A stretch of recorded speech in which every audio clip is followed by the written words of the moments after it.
Ahli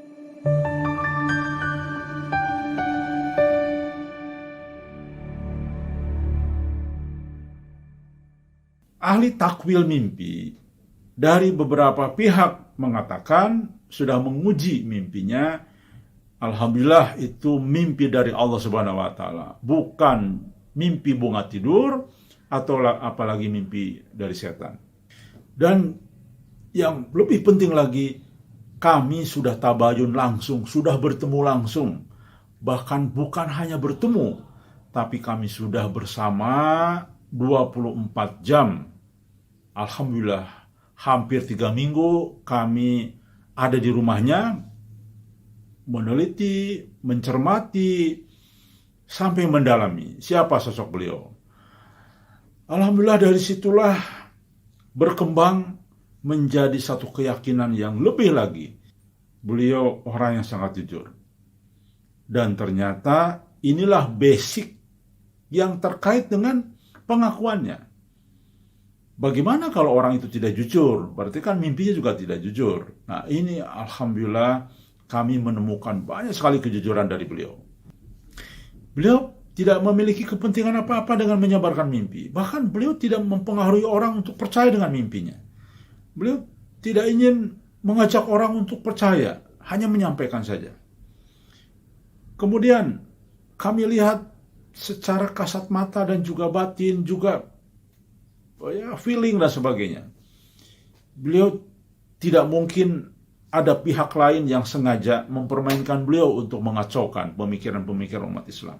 Tidak ada, apalagi ada tuduhan ini antek Yahudi yang sengaja untuk menciptakan Al-Mahdi palsu dan sebagainya.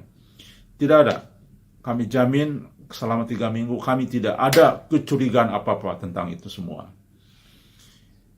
Dan juga orangnya sangat sederhana. Yang paling penting lagi adalah apa yang disampaikan dari mulutnya betul-betul bukanlah dari dirinya. Dari mana kami tahu? Pertama, ternyata benar, di rumahnya tidak ada buku-buku kitab, tidak ada bacaan-bacaan yang bobotnya berat. Hanya buku-buku biasa, orang umum lah. Ya, belajar sholat, buku doa, dan sebagainya. Buku-buku biasa. Namun perhatikan, apa yang disampaikannya melebihi pendapat seorang ulama, bahkan melebihi pendapat seorang profesor doktor dari isi mimpinya. Ini mengingatkan kita kepada baginda Nabi Muhammad SAW bahwa beliau orang ummi, orang yang tidak memahami Alkitab saat itu, Injil ya, yang sudah dikatakan Alkitab, yang sudah ada walaupun ada campur tangan manusia. Beliau benar-benar asli murni pendapatnya bukan karena baca kitab, tetapi wahyu dari Allah Subhanahu wa taala. Dan ini juga dialami oleh Said Muhammad Qasim. Beliau ketika kita bicara, beliau ketika kita tahu siapa beliau sesungguhnya, artinya beliau sangat orang biasa. Nggak ada istimewa apa-apa. Orang umum biasa. Bahkan saya tanya beberapa hadis pun dia tidak memahami. Artinya apa yang disampaikan oleh mulutnya, dari mulutnya, alhamdulillah lebih yakin lagi bahwa itu adalah dari Allah Subhanahu wa taala.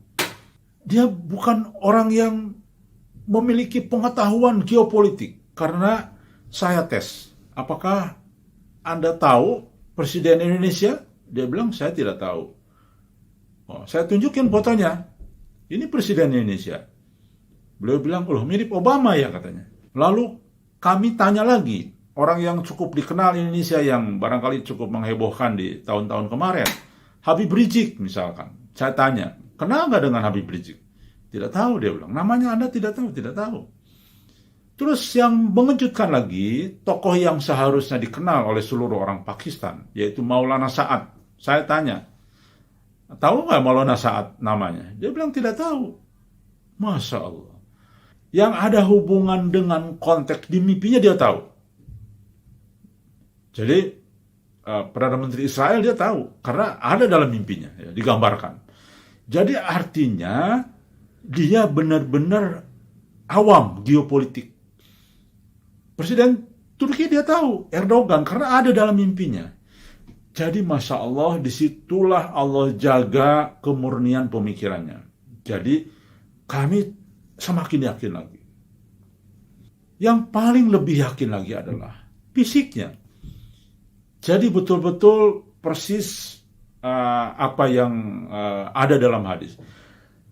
Kami sempat bertanya, membaca hadis Nabi Muhammad SAW bahwa ciri-ciri fisiknya itu hidungnya mancung. Ketika kami sampai ke Pakistan, kami bingung. Ini orang Pakistan kan mancung-mancung semua hidungnya. Kenapa kok baginda Nabi Muhammad SAW mengatakan hidungnya mancung kalau Al-Mahdi dari Pakistan? Susah membedakannya. Itu logika kami waktu itu sebelum ketemu. Ini Al-Mahdi semua hidungnya nih, mancung semua nih.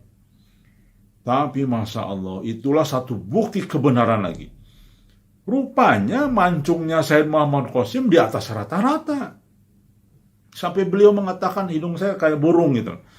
Artinya pelatuk burung, saking mancung memang. Di atas standar. Di atas standar orang Pakistan. Berikutnya, dahinya lebar. Jadi rupanya memang Sayyid Muhammad Qasim ini punya khas. Dan menurut kami, yakin sebentar lagi juga rambut di sini sudah habis.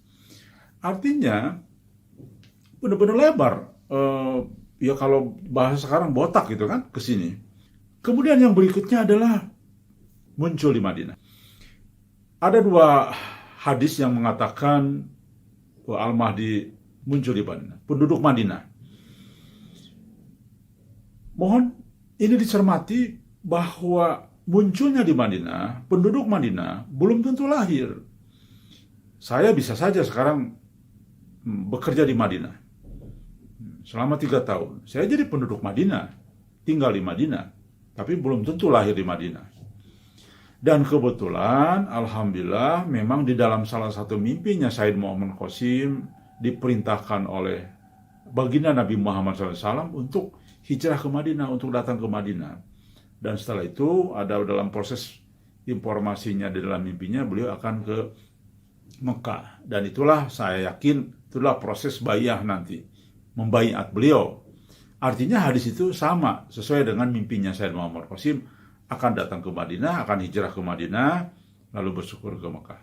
Harus memandang hadis berikutnya, tidak bisa berdiri sendiri seperti tadi, yaitu Al-Mahdi akan muncul dari arah timur dengan panji hitamnya. Kemudian juga arah timur itu kan juga dari Khurasan. Nah, di zaman baginda Nabi Muhammad SAW, Pakistan itu salah satu wilayah Khurasan.